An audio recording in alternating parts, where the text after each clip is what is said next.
Good day, everybody. My name's George. I've been working on NLIS now since its inception, back in, I think it was December 1999. So it's been a very long time. I'll go through a few things with you today, how to log into NLIS using MyMLA. We'll do some reports, upload some transfers, and as Elizabeth said, or Sheree said earlier, I'll go through and show you an ENVD. So this is the NLIS homepage. And today we're going to log in via MyMLA. So I'll click on login via MyMLA. The beauty about using MyMLA is it's just a password, sorry, an email address and a password. So you're not having to worry about the passwords and user IDs, which we made up for you. So click on login to MyMLA. And from here, from the MyMLA page, you can link all your accounts that we have control over. And these are LPA, which is the Livestock Production Insurance, NLIS, MSA, for those people who are sheep, ENVDs, and My Feedback. So you can link all these accounts. So you have to remember your user ID and password once only, and then via MyMLA. The other key advantage is, if you go via MyMLA, you can access ENVDs. And I'll go through that a bit later. So I'll go continue to NLIS. You see I've got two accounts. This is my producer account, and that's my admin account. So I'll log in as my producer account. Go login. And this is the home page. This is what you see when you log in. Up the top here, there's some inboxes, emails that I get sent out. You may see a banner up here that says the database is going to be down on a Thursday or on a Saturday for maintenance. We'll click on this help button, help tools. Elizabeth did say there's lots and lots of documentation and guides and tech tips. Here's a whole heap for cattle. So there's probably 40 or 50 there. A bit more further down. Use these. They are old, but they're still relevant because they apply to this current system. So we'll go back home. And today we're going to do a cattle transfer. We're going to do a few things. First thing we're going to do is a cattle transfer. So I'm working with cattle today. And what do you want to do? Today we want to do livestock moved onto my property. Click on this button. And this is broken up into three sections. This account management, you change your livestock types. I'll show you that after I finish my cattle one.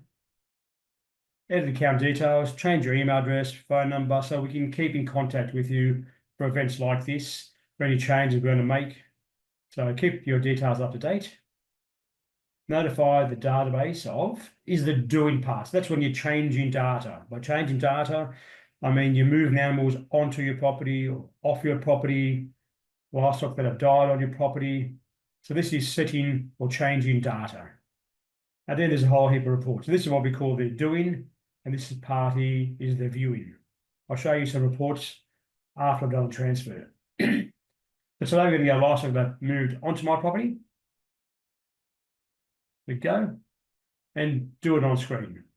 The reason why we do it onto my property is that's the legislative requirement. When you move animals on your property, you do the transfer. So I'll go in, type in the details, manually on screen, and I'll hide this header up here just to give us more real estate. Button up on the right-hand side gives us more real estate, so bigger view. I'm almost 60, so I need bigger screens. So here's a list of tags that I've been able to get. So there's a list of tags. You notice these have got numbers and letters. Elizabeth did show you that these are the number that's typed or printed on the outside of the tag, called the NLIS ID. So it's the visual or NLIS ID. These numbers here are the electronic number on the tag. So off the NVD or the waybill, we write down the tag number, or the PIC number, sorry. Where are they going to? They come into my other property. So these plain looking QDZZ are my test picks. What's the NVD waybill number?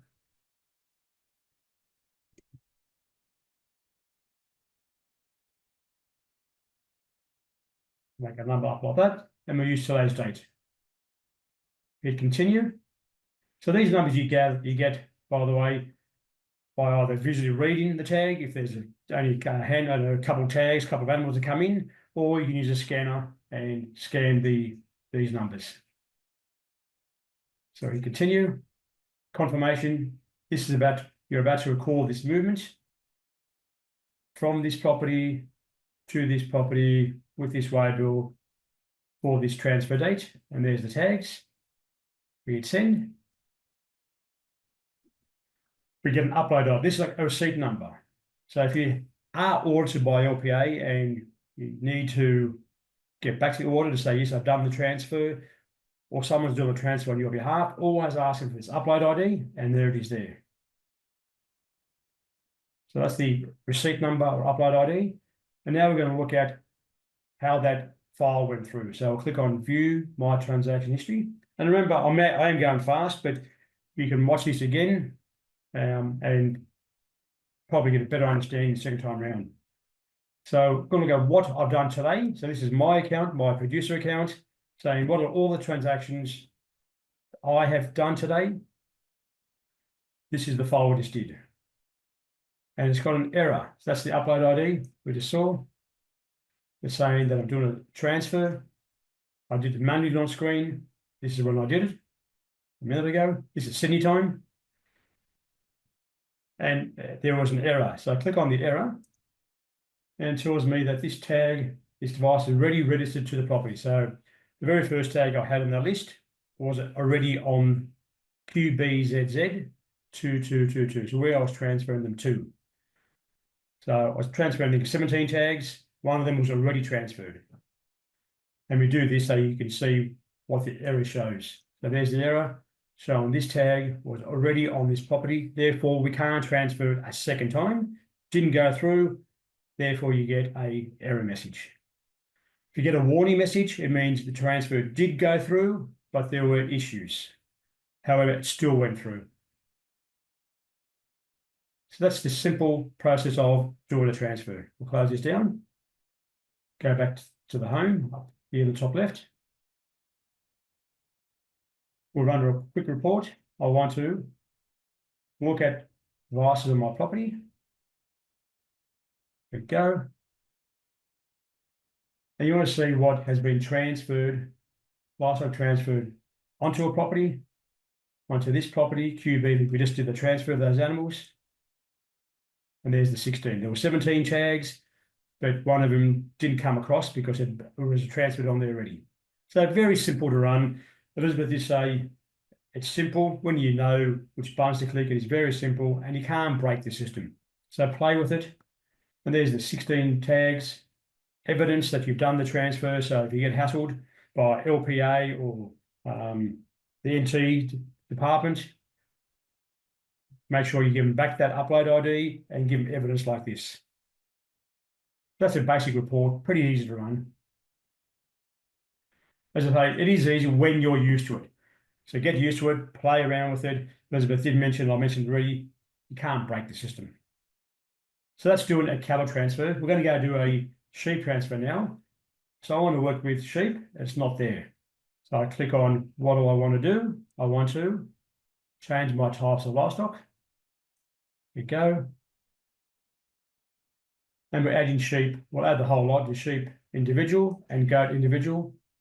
You'll see SA as report coming a bit later. South American camelids, which are alpacas and llamas. So I'll add sheep and goats. If we continue, you can now see we've got these different livestock now. I'll click on sheep.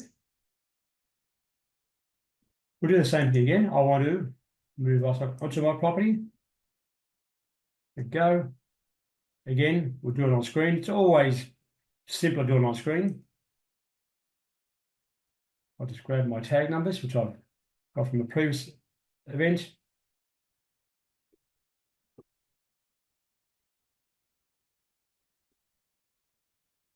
When they're moving them to, they're going this time to my other property, QDZZ3333.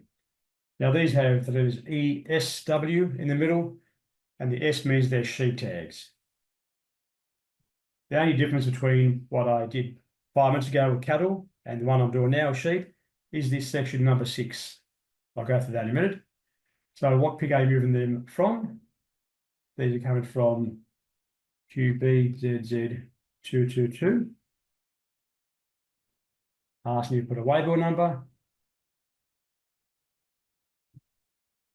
We'll move them today. Now the number of head. We can put 20 head. There's only 10 tags here. There's only 10 tags we've actually got in animals' ears because there are exemptions. So it's all livestock born after, or sheep rather, born and goats after 1 January. So you could have animals born that are 3 or 4 months old, 6 months older than the other animals. They don't have to be tagged. So this in essence does 2 transactions. It's moving total head count of 20 between these properties. It's also moving these 10 individual animals. So it does 2 things in once at one hit. We continue. Again, confirmation, you're moving these animals. The total head count is 20 between these properties with this waybill number. We hit send. This time it's going to give us 3 upload IDs. This is the original one, 79, and it's broken that into 2 separate files, broken into the mob-based count of 20 and the individual 10 tag numbers. So you keep a record of this upload ID if you need to tell anyone or provide evidence that you've done the transfer. We'll go back to the history, what we've done today in our system.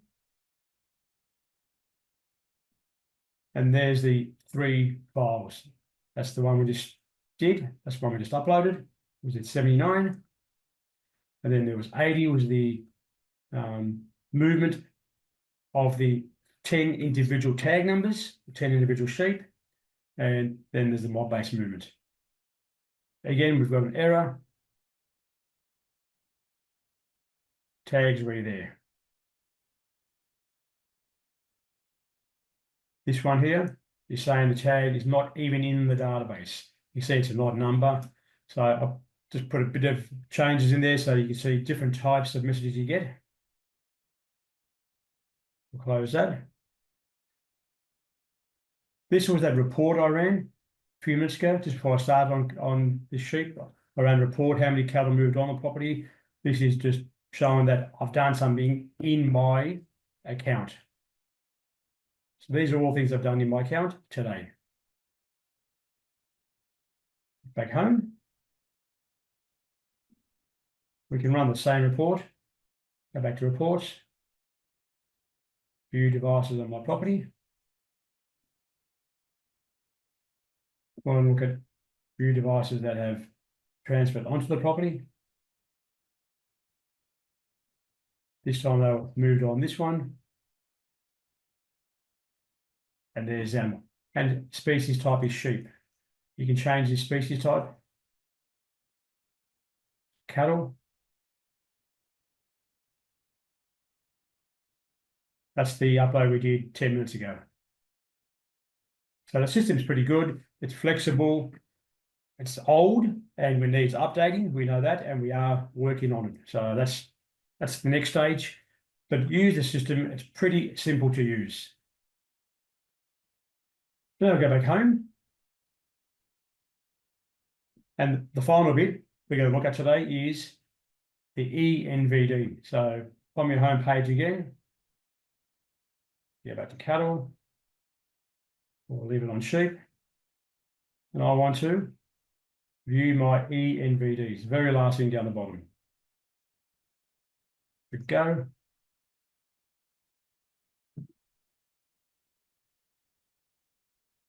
Now we want to create a new assignment. You need to select the appropriate account you're looking for. This time we'll do on this one. So this is another account that I've got a link to this account. Another pick, sorry, I've got a link to this account. I'm going to create a new consignment. We won't go through the whole process. It takes 3 or 4 minutes. We can go create a new consignment.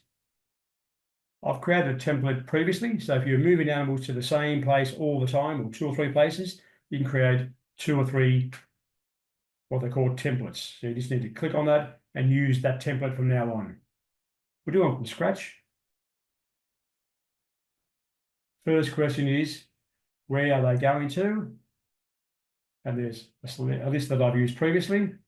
If they're going to, I was down in Midfield Meats probably 2 months ago, and there were some territory cattle down there. There's Midfield Meats, and that's their abattoir pick. Midfield Meats. It's now got that in the system. Midfield Meats. When they're going tomorrow morning, 6 a.m., 6:20 a.m.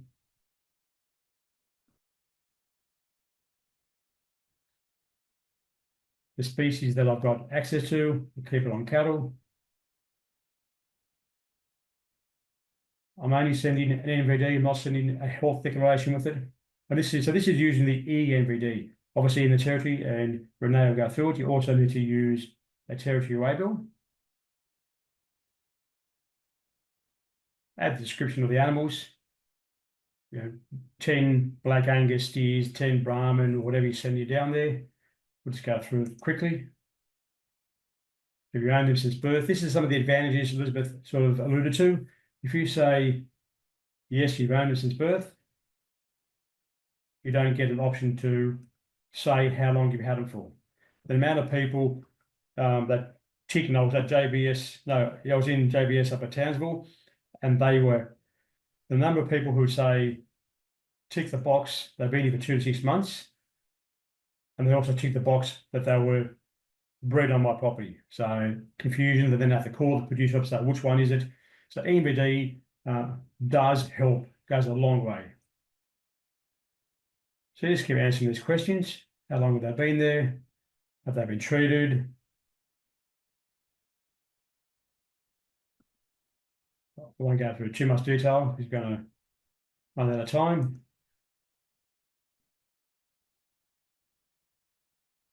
It's submitted. I've got time to remove it, delete it. So you can still change another head count. One of the biggest questions we get is, well, I don't know how much you're going to fit on the truck until the day. But you can always make sure you change that later, or you can change that later. So I've done the NVD, click on View NVD. There it is there. So it looks like any normal LPA NVD. Obviously, I didn't fill out the information. Now there's the Midfield Meats. Come from my property. Now you can download this on your hard drive, send it as an email, print it off, give a copy to your driver. So from here you can print, download it, and send it as an email to Midfield Meats. They will get a copy anyway, straight away. They'll get a copy as soon as I hit submit. They get a copy, so they know what's coming. That sums up ENVD and NLIS. And as Elizabeth said, and I'll say again, have a go, make sure you have accounts, play with it. It's not difficult to use. If it is, after 2 or 3 attempts, you'll get used to it and you can't break it. So that's it for me. Thank you very much for attending.